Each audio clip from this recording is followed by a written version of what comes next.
Hi everyone, সন্ধে হলে কার কার আমার মতো খিদে পায় জানিও তো। আমার তো প্রচণ্ড খিদে পেয়ে যায় প্রত্যেক দিন সন্ধ্যাবেলা।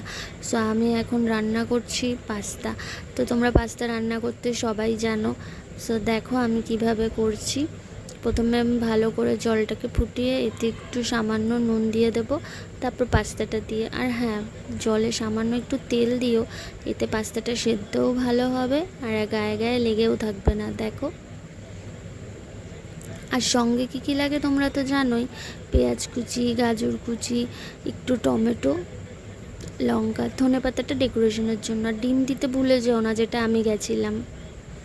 সো প্রথমে আমি ডিমটাকে ভালো করে ভেজে নেব, তারপর এক এক করে গাজরটাকে ভালো করে ভাজবো। গাজরটা একটু ভাজা হয়ে গেলে এতে দিয়ে দেবো আমি পেঁয়াজ কুচি, তারপর এতে দেবো টমেটো কুচি,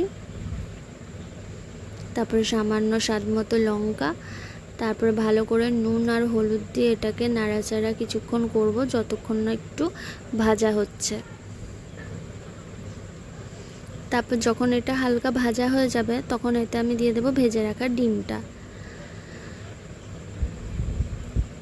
কিছুক্ষণ নাড়াচাড়া করার পর আমি এতে দিয়ে দেবো সেদ্ধ করে রাখা পাস্তাটা।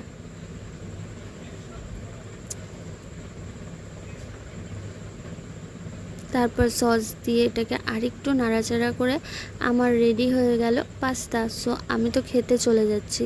সো তোমরা ভিডিওটা দেখো এবং ভিডিওটা তোমাদের কেমন লাগলো অবশ্যই জানিও। লাইক